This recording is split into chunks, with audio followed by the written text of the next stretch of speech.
திருச்செந்தூர் முருகன் கோவிலில் வெகு சிறப்பாக நடைபெற்று வரும் கந்தசஷ்டி திருவிழாவின் 4ஆம் நாள் நடைபெற்ற தங்கத்தேர் வழிபாட்டில் தமிழகம் மட்டுமல்லாது வெளிநாடுகளில் இருந்தும் வந்திருந்த ஏராளமான பக்தர்கள் கலந்து கொண்டு சாமி தரிசனம் செய்தனர். முருகப்பெருமானின் அறுபடை வீடுகளில் 2ஆம் படை வீடான திருச்செந்தூர் சுப்பிரமணிய சுவாமி திருக்கோவிலில் வெகு சிறப்பாக நடைபெறும் திருவிழாக்களில் ஒன்றான கந்தசஷ்டி திருவிழா கடந்த 22ஆம் தேதி முதல் நடைபெற்று வருகிறது.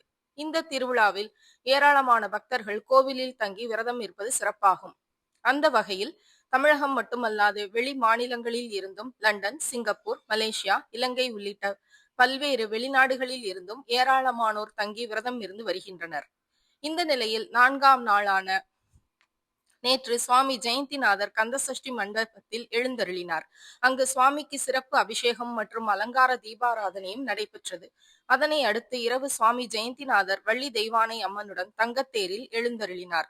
அங்கும் சுவாமிக்கு சிறப்பு பூஜை நடைபெற்ற பின் சுவாமி தங்கத்தேரில் மேள வாத்தியங்கள் முழங்க கிரிவீதி உலா வரும் நிகழ்ச்சி நடைபெற்றது. இதில் தமிழகம் மட்டுமல்லாது வெளிநாடுகளில் இருந்தும் ஏராளமானோர் கலந்து கொண்டு சாமி தரிசனம் செய்தனர். இது போன்ற ஆன்மீக செய்திகளுக்கு பத்மம். இந்த 4ஆம் நாள் திருவிழாவின் சிறப்பு என்னவென்றால், தாயார் உமையாள் தன் மகன் வேலனுக்கு வேல் கொடுத்த திருநாளாகும். மேலும் முருகப்பெருமான் வீரபாகுவுக்கு விஸ்வரூப தரிசனம் கொடுத்த நாளாகும். மேலும் இந்த தரிசனத்தை காண்பதால், இந்த தங்கத்தேர் தரிசனத்தை காண்பதால் குபேர யோகம் தரும். இந்த நிகழ்ச்சிகளை உங்களுக்கு பத்மம் யூடியூப் சேனல் படம் பிடித்து காட்டுகிறது.